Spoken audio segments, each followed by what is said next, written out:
오늘 말씀의 제목은 새순입니다.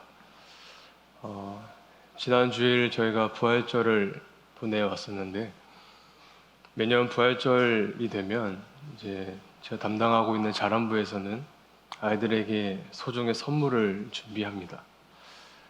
줄 때마다 아무 의미 없이 주기보다는 어떻게든 이 부활이라는 단어를 전달하기 위해서 매년 선생님들이 이제 늘 고민을 하세요. 이번에 선생님 한 분이 달걀 모양의 화분을 준비를 하셨습니다. 겉으로 봤을 때는 그 삶은 달걀처럼 보이는데 위에 조금만 이제 껍질을 깨서 보면 이제 안에 흙이 있는 것이죠. 그리고 그 안에는 작은 이제 씨앗이 심겨져 있습니다. 근데 그 씨앗에는 갈라디아서 5장에 나온 9가지의 성령의 열매 중에 한 가지가 이제 글귀로 적혀져 있어요. 근데 어떤 씨앗에는 이제 사랑이 적혀져 있고 또 다른 씨앗에는 이제 희락이 적혀 있는 것이죠. 받은 아이들은 자기의 씨앗이 무엇이 적혀 있는지 모릅니다. 그런데 신기한 것은 이 씨앗이 자라나면서 새순이 나고 잎이 나기 시작할 때 그 글귀가 이파리에 고스란히 이제 남겨져서 나온다고 해요. 그러면 이제 자기의 씨앗이 무엇인지 그 이파리를 보고 이제 알 수 있게 되는 것이죠. 아이들이 참 좋아했습니다. 그 과정을 아직은 지금 밟고 있지만 이게 참 의미 있는 것으로 다가왔는지 너무나 좋아했었는데 사실은 애들보다 제가 더 그 선물에 좋아했던 것 같아요. 곰곰이 생각을 해봤어요. 왜 이렇게 이 선물에 대한 마음이 들었을까? 왜 이렇게 이것을 내가 뜻깊게 생각을 했을까? 어떻게 보면 그 안에 생명이 있다라는 증거이지 않겠습니까? 사랑이라는 이파리가 나온다는 것. 그것은 사랑이 살아있다는 것이고, 희락이란 이파리가 나와 있다는 것. 화평이란 이파리가 새순을 뚫고 자라난다는 것은 그 안에 이것이 살아있다는 표본이기 때문이죠. 그렇게 생명, 살아있음, 기대와 소망, 그런 의미가 저에게 다가온 것 같아요. 4월의 봄은 그런 계절입니다. 생명의 시작이자 자연의 부활을 상징하죠. 나무는 잎사귀를 다시금 내고 꽃은 다시금 새롭게 피어나며 모든 것이 새로워지는 것 같은 계절입니다. 특별히 봄의 이 새순은 어떤 어려움이 있던 그 마음도 봄바람에 스며들어 새로운 희망을 갖게 해주고 다시 삶을 시작할 수 있는 용기를 주는 소중한 상징이 되기도 하죠. 우리에게 이 새순과 같은 존재는 오직 예수 그리스도 한 분뿐이십니다. 그분이 우리의 유일한 희망이시고 소망이시며 그분이 우리의 유일한 생명이 되어 주신다는 겁니다. 그런데 여러분, 이 표현이 단순히 종교적인 표현이 아닌 정말 우리의 삶에 구현되기 위해서는 우리는 그 희망을 언급하기 이전에 우리가 원래 어떤 자리에 있던 사람인지, 내가 어디에 있던 사람인지를 반드시 알아야 될 필요성이 있습니다. 오늘 본문은 이것을 열매와 나무로 표현하고 있습니다. 우리가 흔히 이스라엘 족속을 얘기할 때 유목, 민족이라는 말을 자주 들어오게 되죠. 하지만 이게 100% 유목민족은 아닙니다. 사실 유목민이라고 말하게 된 배경이 이스라엘이 출애굽한 당시 40년간 광야를 떠돌아다닌 그 모습이 가장 큰 영향을 미쳤다고 볼 수가 있어요. 그러나 이건 반은 맞고 반은 사실은 틀린 것이죠. 왜냐하면 가나안 땅에 들어가서 정착을 하면 일부 족속만 목축을 하는 사람을 제외하고는 본격적으로 이제 농경사회로 전환이 되었습니다.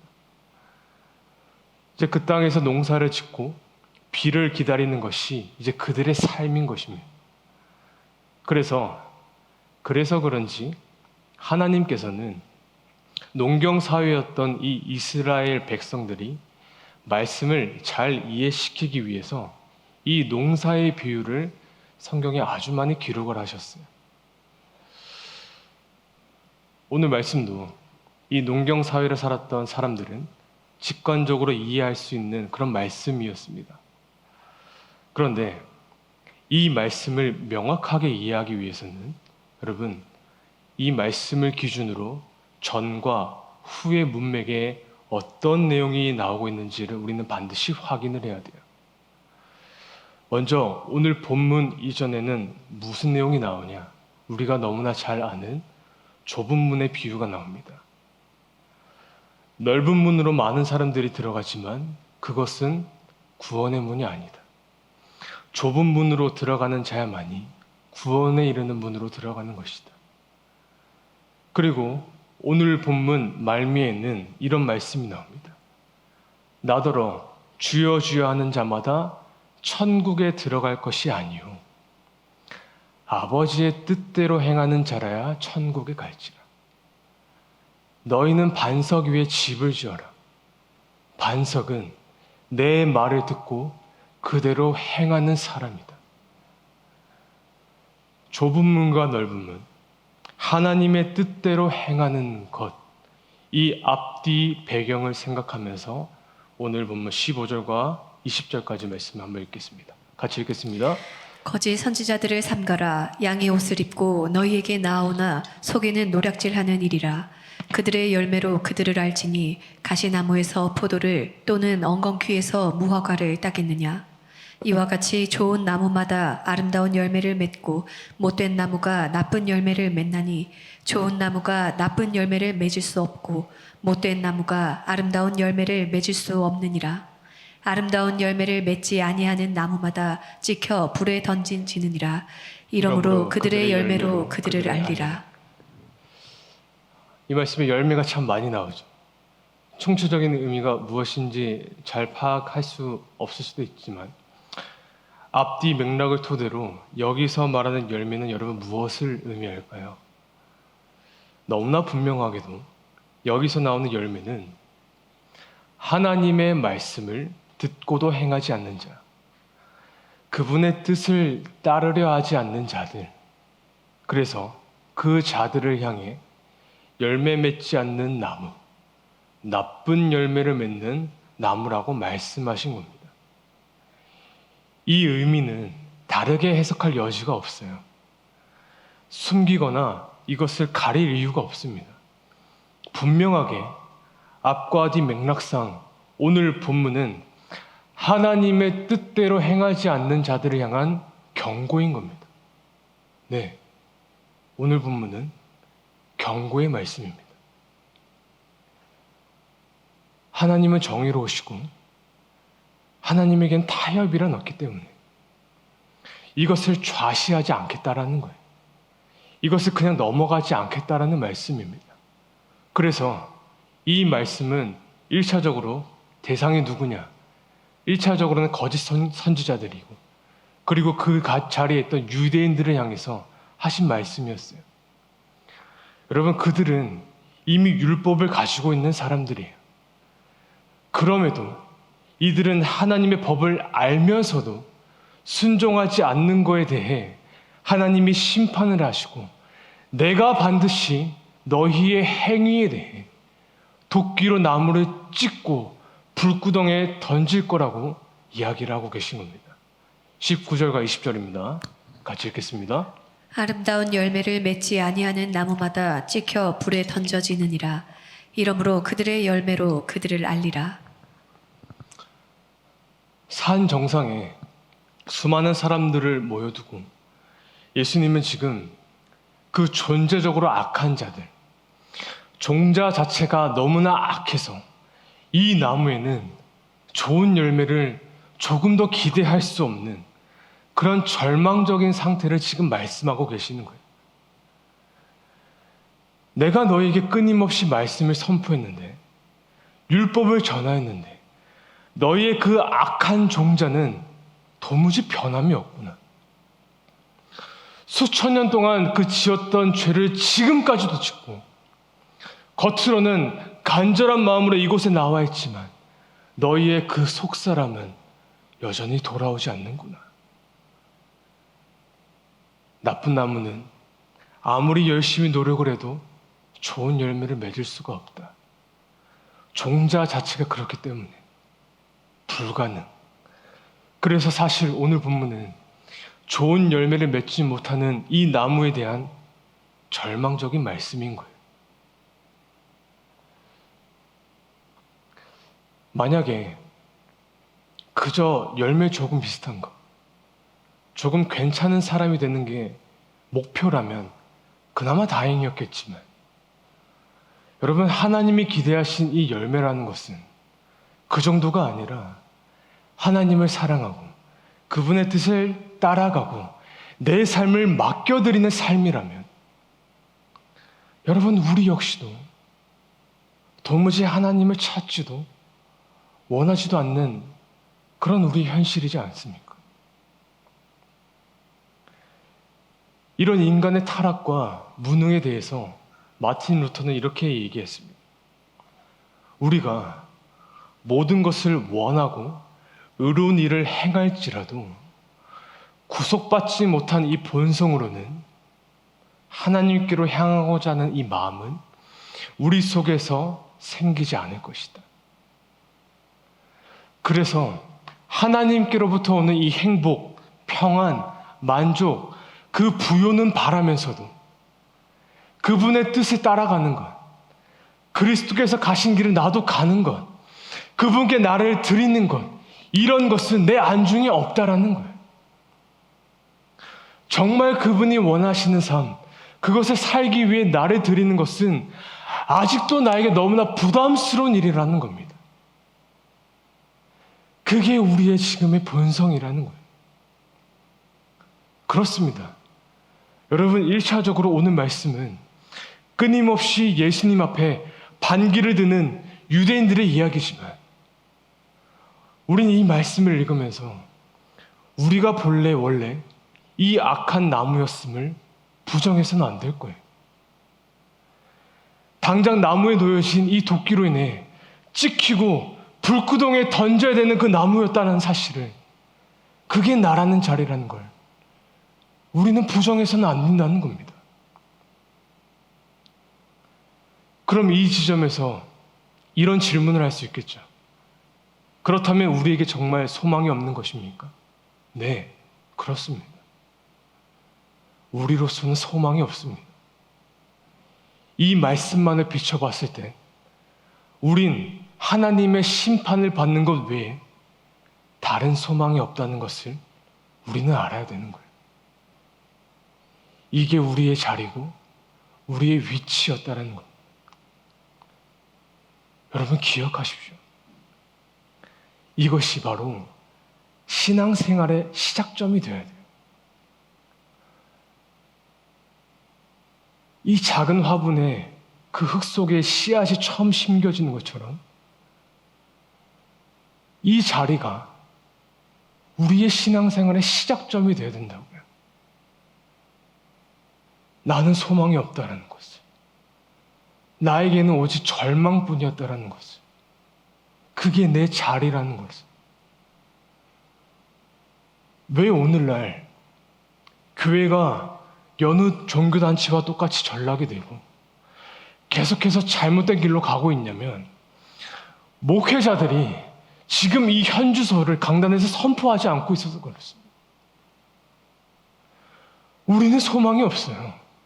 어떤 노력을 해도 선한 열매를 맺을 수 없는 절망적인 나무라는 이 사실을 이 지점에서부터 시작하지 않는다면 10년, 20년, 평생을 교회를 다니는지 할지라도, 직분을 받고 심지어 저같이 강단에서 말씀을 전한다 할지라도 그 모든 것은 우리를 치장하는 종교적 행위에 불과하다라는 것입니다.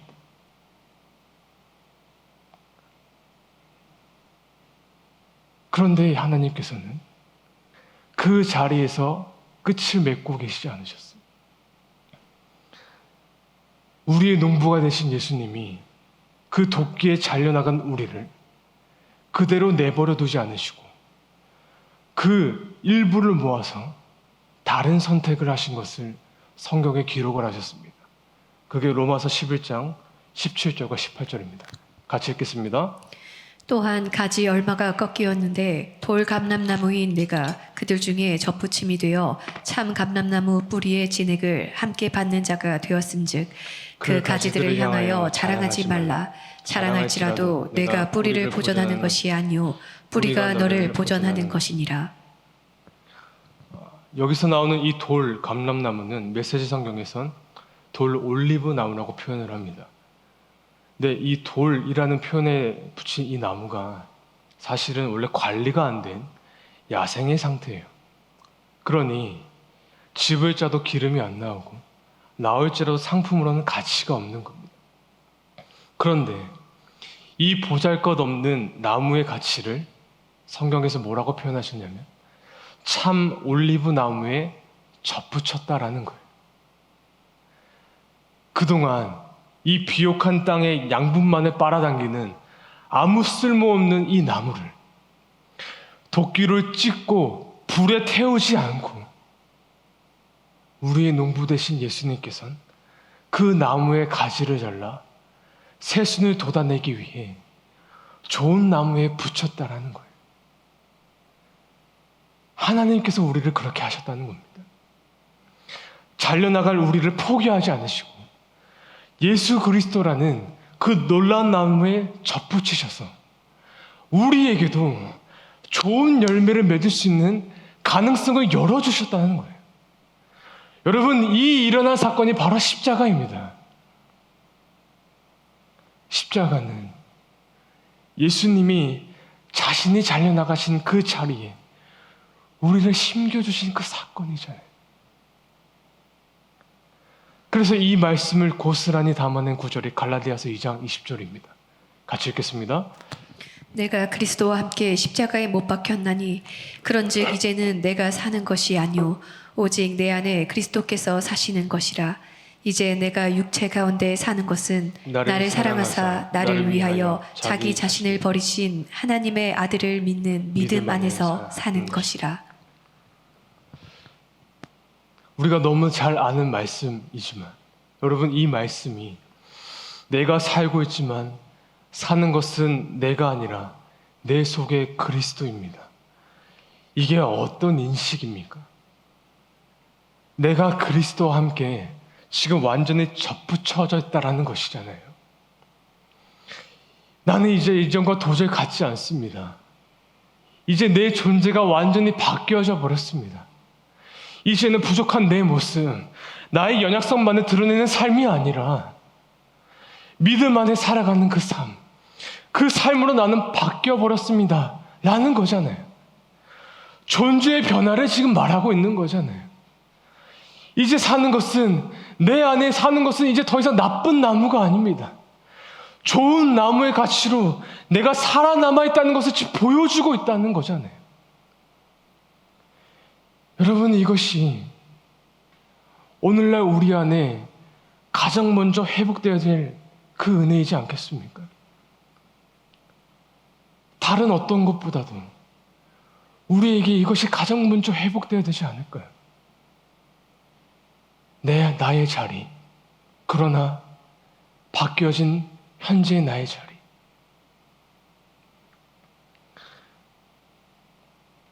창세기 49장을 보면 야곱의 자녀들 중에 돌 감람나무로 끝나는 자식이 있었고 반대로 참 감람나무로 새로운 인생을 살아간 그런 자식이 나옵니다. 바로 시몬과 레위입니다. 이 말씀이 창세기 49장 5절에서 7절에 있습니다. 같이 읽겠습니다. 시므온과 레위는 형제요 그들의 칼은 폭력의 도구로다. 내 호나 그들의 모의에 상관하지 말지어다. 내 영광아 그들의 집회에 참여하지 말지어다. 그들이 그들의 분노대로 사람을 죽이고 그들의 혈기대로 소의 발목 힘줄을 끊었음이로다.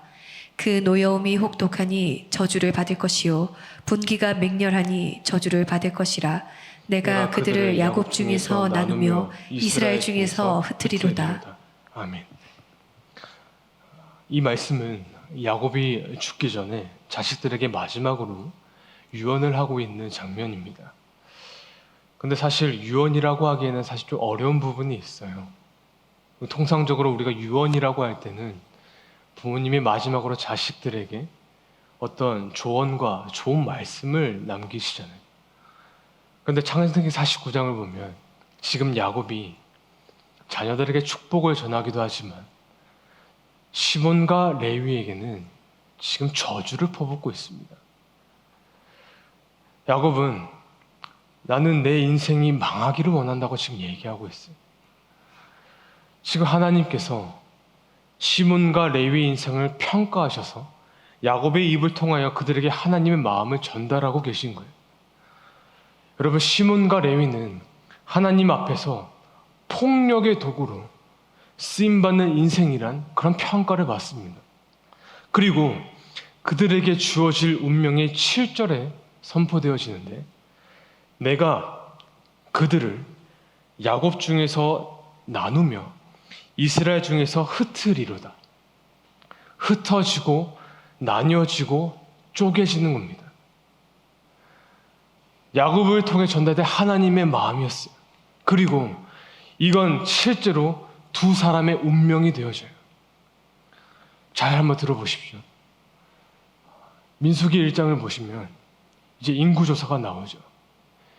20세 이상, 50세 이하 전쟁에 참여할 수 있는 이스라엘 백성들의 숫자를 조사하기 시작합니다. 그때 시몬 지파의 숫자를 보면 약 6만 명이 세워져요. 정확히 59,300명입니다. 그런데 이후에 민수기 24장에 가보면 다시 한번 인구 조사를 할 때 이 숫자가 6만 명에서 무려 22,000명으로 줄어들게 됩니다. 12지파 중에 인구가 줄어든 폭이 가장 큰 지파가 바로 시몬 지파였던 거예요. 여기서 끝나는 것이 아니라 모든 지파에게 할당된 땅을 이제 정복하게 될 때 오직 시몬 지파만이 정복을 못하게 되고 실패를 하게 돼요. 그래서 여호수아 19장을 보면 시몬 지파는 결국 유다 지파 속에 흡수, 통합되어 존재 자체가 사멸되어져 버립니다. 보십시오. 야곱의 말이 현실이 되었어요. 흩어지고 쪼개지고 사라져 버린 거예요. 그런데 한 지파가 더 남아있죠. 레위 지파. 그들 역시 흩어지고 나뉘어지고 사라지는 이 저주의 대상이 되어야 돼요. 이 운명에서 벗어날 방법이 없어요. 그런데 레위 지파가 우상 숭배를 범한 백성들을 하나님께서 처단하라 하신 이 명령을 수종들면서 하나님 앞에 복을 받는 지파로 선정이 됩니다. 쉽게 이야기하면 레위 지파는 하나님으로부터 복도 받고 저주도 받는 이 두 가지 운명의 주인공이 된 거예요. 이게 신명기에 최종적으로 드러나게 되는데, 먼저 레위 지파가 하나님으로부터 받은 복이 무엇이냐면 12지파 중에 유일하게 제사장 지파로 임명이 된 것입니다. 하나님의 말씀을 타 지파 사람들에게 가르치고 하나님 앞에 나아가는 유일한 수단인 그 제사를 직접 집례하는 영광스러운 직분이 주어진 거예요. 그리고 동시에 그들은 흩어지고 나뉘어지고 쪼개지는 저주도 받아야 돼요. 저주도 남아있다고요. 그런데 이 저주가 나중에 어떻게 변형이 되냐면 나머지 11지파는 지파 공동체로 모여 살았지만 이 레위 지파만이 제사장의 직분을 수행하기 위해 11개의 지파, 48개의 성읍으로 흩어지고 나뉘어지고 쪼개져 이 직분을 수행하는 것을 우리는 확인할 수 있게 됩니다. 이게 무슨 의미입니까? 시몬에게는 이 벌과 저주가 그대로 주어졌지만 레위 지파에게는 그들이 받아야 했던 이 벌과 저주가 승화가 되면서 도리어 저주와 벌이 아닌 이것이 도리어 하나님의 영광이 되고 주의 백성을 섬기는 그 도구로 바뀌는 은혜의 주인공이 되었다라는 거예요. 여러분, 이것이 우리의 삶이라는 겁니다. 우리가 그렇게 부름을 받았다는 거예요. 저주의 자리에서 예수 그리스도의 그 십자가로 인해 소망의 자리, 이 소망을 이제는 전할 수 있는 자리로 부름을 받았다라는 겁니다. 비록 그 좋은 나무에 붙게 되는 것, 그것은 말처럼 녹록지가 않을 수도 있어요. 이 사실을 여러분의 경험으로서도 알고 우리는 이것을 사실 인정해야 돼요. 비록 우리는 부름을 받았다고 했지만 어떤 이들은 꺾어지는 데만 수년이 걸리는 사람들이 있어요. 그 나무나 너무가 굵어서 자신의 아집과 고집과 그 가치관이 너무나 견고해서 꺾어지는 데만 수년이 걸리는 사람들이 있고, 어떤 나무는 그렇게 꺾어지고 접붙여졌을지라도 열매를 맺기까지 수년이 걸리는 사람도 있습니다. 그렇다고 그래요, 여러분, 그 사람이 나쁜 나무입니까? 아니요. 이미 그 나무는 좋은 나무가 되었어요. 과정이 오래 걸릴 뿐입니다. 5년 동안, 7년 동안 아무런 열매가 없고 아무런 기별이 없고 변화가 되지 않는 것 같은 그 시간이 지나고 있는 것 같이 보이지만 어느 날 딴 사람이 된 것처럼 뜨거운 신앙의 모습이 보일 때가 있고, 또 반대로 때로는 추운 겨울처럼 냉소적이고 날카로운 말과 행동으로 우리를 찌를지도 모른다는 겁니다. 이게 우리라는 존재라는 거예요. 이게 교회 공동체의 모습이라는 거예요. 저 사람은 왜 신앙생활을 오래 따라하면서 왜 저렇게 말을 해? 왜 내 자녀들은 이 고든 마음을 꺾여지지 않을 걸까? 인정하고 납득하기 어려운 그 말과 행동이 오늘도 우리의 마음을 후벼 팔고 괴롭히지만, 그럼에도 봄이 오고 그 작은 새순이 자라나는 것을 보면서 여전히 그 사람이라는 나무는, 나라는 나무는 예수 그리스도란 그 뿌리로부터 생명을 공급받고 있음을 여러분 믿으시기를 바랍니다. 우리가 그렇게 믿음으로 바라봐야만이 유능한 농부께서 우리에게 썩어져 버리지 않으시고 친히 자신의 몸에 붙여 열매를 맺기까지 성령의 생명수를 부어주시고 말씀물에 빛을 비추시고 영혼의 걸음을 지금도 주고 계신다는 겁니다. 그게 로마서 11장 18절입니다. 이 말씀 마지막으로 읽고 말씀을 맺겠습니다. 같이 읽겠습니다. 그러나 여러분이 지금 그 비옥하고 거룩한 뿌리로부터 영향을 공급받고 있다고 해서 여러분이 그 가지치기 당한 가지를 앞에서 우쭐댈 수는 없습니다. 기억하십시오. 여러분이 그 뿌리에 영향을 공급하고 있는 것이 아니라 그 뿌리가 여러분에게 영향을 공급하고 있는 것입니다. 계절이 바뀌고 시간이 흐르면서 세월의 흔적만큼 늘어나는 것은 먹고 사는 그런 고민이 아닌 사실 신앙의 고민이 점점 우리 안에 많아지는 것 같습니다. 예수를 믿기 전, 예수를 알기 이전에는 사실 이것은 우리가 갈등해야 될 일이 아니었어요. 그러나 이제는 우리가 고민하기 시작합니다. 나는 그리스도인으로서 바르게 살고 있는 것일까? 나는 왜 이렇게밖에 선택하지 못할까? 왜 이렇게밖에 살지 못할까? 나는 왜 또 오늘 이렇게 넘어지고 있지? 내 자리에 고민하게 되는 것들이 오늘 저와 여러분 속에서 오늘도 일어나고 있지 않았습니까? 그러나 여러분 기억하십시오. 이 모든 고민은 그리스도라는 나무에 접붙여진 그 나무만이 가질 수 있는 고난이며, 이 모든 과정은 하나님께서 그 속에 새로운 생명으로 열매 맺어가게 하신다는 그 증거라는 사실입니다. 그래서 예수님은 그 고민하고 있는, 그리고 끊임없이 넘어지고 좌절하고 있는 우리에게 이와 같이 마지막으로 말씀하셨어요. 요한복음 15장 5절에 나는 포도나무요 너희는 가지라. 그가 내 안에 내가 그 안에 거하면 사람이 열매를 많이 맺게 되나니 나를 떠나서는 너희는 아무것도 할 수 없습니다. 사랑하는 세움교회 성도 여러분, 고민과 번뇌와 갈등과 그 실패가 일어날지라도 우리는 그리스도란 나무에 끝까지 붙여 있어야 됩니다.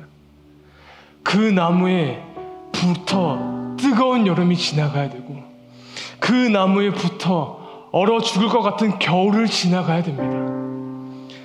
그렇게 때가 된다면 우리의 가지에서 예수 그리스도라는 열매가 맺히게 되는 것입니다. 그렇게 날마다 그리스도 안에 심겨져 저와 여러분의 그 가정의 삶에, 그리고 우리의 다음 세대와 이 나라와 민족 가운데 그리스도의 열매가 충만하게 맺힐 수 있기를 우리 주님의 이름으로 간절히 축원합니다.